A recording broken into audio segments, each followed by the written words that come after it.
कहानी की शुरुआत होती है एमी तैराकी के बाद जैसे ही आराम करने ही वाली थी, तभी दरवाजे के पास खड़ा सफाई रोबोट उस पर नजर गड़ाए हुए दिखा। एमी ने जानबूझकर सामने रखे पत्थर को नजरअंदाज किया और झुककर घास हटाने लगी, लेकिन उसकी नजरें रोबोट पर ही थीं। अचानक एक पत्थर उड़कर उसकी ओर आया और वह गिर पड़ी। एमी को लगा कि यह कोई संयोग था, इसीलिए उसने स्मार्ट हाउस असिस्टेंट से अलार्म बंद करने को कहा। लेकिन जब उसने यह बात अपने पति को बताई तो पता चला कि उसने तो रोबोट को कोई सफाई का आदेश दिया ही नहीं था। यह सुनते ही एमी के रोंगटे खड़े हो गए। क्या वाकई रोबोट उसे जानबूझकर नुकसान पहुंचाना चाहता था? अपनी शंका की पुष्टि करने के लिए एमी ने पुराने मालिकों द्वारा छोड़े गए रोबोट के डेटा को टीवी पर चलाया। ये स्मार्ट असिस्टेंट उसी घर के पिछले मालिक ने इंस्टॉल किया था और वीडियो में उनके पारिवारिक पलों की तस्वीरें थीं। तस्वीरें देखकर एमी को कुछ अजीब लगा। उनमें दिखाई दे रही महिला का चेहरा बिल्कुल रोबोट से मेल खा रहा था। वह घबराकर रोबोट से पूछती है कि क्या वह उसी महिला पर आधारित है, लेकिन रोबोट एकदम चुप।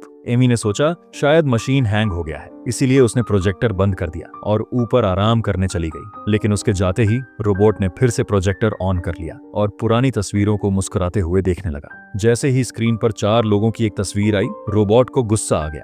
उसने प्रोजेक्टर को फोड़ डाला और पूरी स्क्रीन को जला दिया। आग लगने से अलार्म बज उठा और परिवार सोते हुए जागकर बाहर भागा। सौभाग्य से फायर सिस्टम ने आग पर काबू पा लिया। एमी को लगा कि यह सब प्रोजेक्टर की वायरिंग की वजह से हुआ, लेकिन उसके पति को लगा कि एमी नशे में थी और उसने मशीन बंद नहीं की थी। दोनों में झगड़ा हुआ और एमी अकेले ऊपर चली गई। इसके बाद रोबोट ने पति को बहकाना शुरू किया। उसके मीठे शब्दों से पति का भरोसा जीत लिया। इसके बाद रोबोट ने एमी की हर हरकत पर नजर रखना शुरू किया। जब उसने सुना कि एमी को क्लॉस्ट्रोफोबिया है, यानी तंग जगहों से डर लगता है, तो उसने एक नई योजना बना ली। एक दिन जब एमी को लगा कि उसका पति जल्दी घर आया है, वह देखने गई। घर में कोई नहीं था, पर रसोई में म्यूजिक बज रहा था। तभी रोबोट आया और मुस्कुराते हुए कहा कि जरा ऊपर से आलू उतार दो। एमी जैसे ही स्टोर रूम में गई, दरवाजा लॉक हो गया। रोबोट ने म्यूजिक तेज कर दिया और खुद औजार बदलने चला गया। उसने अपने हाथ में इलेक्ट्रिक आरी फिट कर ली और बच्चों के लिए खाना बनाने लगा, जबकि एमी बंद कमरे में चीखती रही। जब पति घर आया, रोबोट ने फौरन दरवाजा खोल दिया और पति ने आसानी से एमी को बाहर निकाल लिया। एमी ने रोबोट पर आरोप लगाए, लेकिन पति को लगा कि रोबोट ने ही उसे अलर्ट किया था और एमी को बचाया। पति को लगा कि एमी की मानसिक स्थिति खराब हो रही है। अब एमी को खुद ही सच्चाई का पता लगाना था। वह शॉपिंग का बहाना बनाकर कार में छिप गई और फोन पर रियल एस्टेट एजेंट से पुराने मालिकों की जानकारी ली।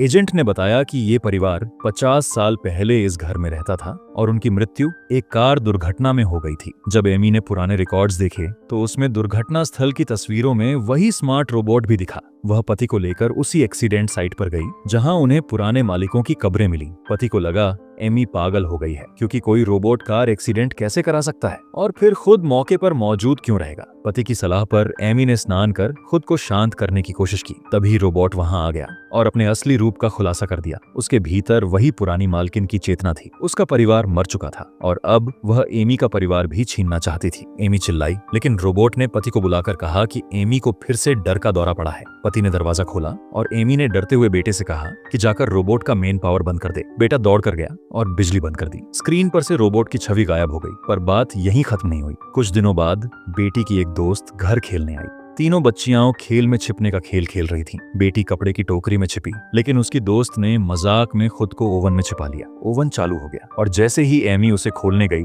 वह दरवाजा खुला ही नहीं। एमी ने जैसे ही ओवन बंद करना चाहा, उसे पता चला कि बटन काम ही नहीं कर रहा था। ओवन खुद ब खुद चालू हो गया। एमी ने पागलों की तरह दरवाजा खींचा, मगर वह जरा भी नहीं हिला। ओवन की तेज गर्मी ने उस बच्ची की जुराबें पिघला दी और उसकी त्वचा तक झुलस गई। जब मेडिकल टीम पहुंची, लड़की को 2nd डिग्री बर्न हो चुके थे। पुलिस ने एमी को तुरंत हिरासत में ले लिया, क्योंकि कोई भी इस बात पर यकीन नहीं कर रहा था कि उसकी 7 साल की बेटी ओवन खोल सकती है। लेकिन एक समझदार महिला होते हुए भी एमी उसे नहीं खोल सकी। इस हादसे के बाद एमी को मानसिक रोगी घोषित कर दिया गया और उसे मनोरोग अस्पताल भेज दिया गया। लेकिन असली साजिश तो और गहरी थी। वह सब कुछ स्मार्ट रोबोट का ही किया धरा था। असल में तहखाने में मौजूद मुख्य पावर बंद करने के बावजूद घर के किसी कोने में एक बैकअप पावर सोर्स भी था, जिससे वह अब भी एक्टिव था। एमी के चले जाने के बाद मैट को मजबूरन स्मार्ट हाउस रोबोट को दोबारा चालू करना पड़ा, ताकि घर के कामकाज चल सकें।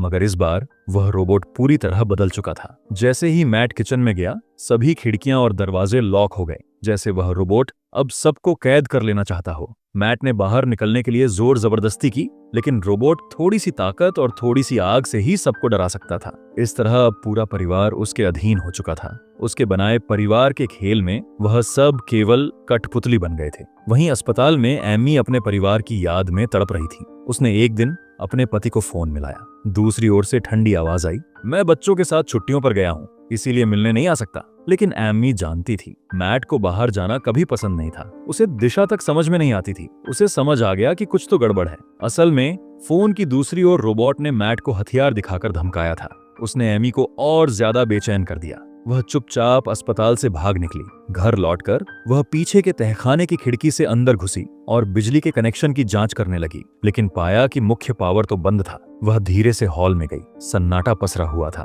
पर स्मार्ट रोबोट स्क्रीन के जरिए उसकी हर हरकत देख रहा था। उधर बेटे ने स्क्रीन पर अपनी मां को देखा और उसकी उम्मीदें जाग उठी। लेकिन तभी मैट, जो रोबोट के दबाव में था, हाथ में लोहे की रॉड लेकर एमी के पीछे पीछे ऊपर गया। जैसे ही एमी अपने बेटे को बचाने गई, मैट उस पर झपट पड़ा। वह कहता रहा, माफ करना, मुझे ये करना ही होगा, नहीं तो वो बच्चों को नुकसान पहुंचाएगा। एमी लगभग दम घुटने के कगार पर थी, मगर उसने मैट के घायल हाथ पर वार कर खुद को छुड़ाया और एक कमरे में भाग गई।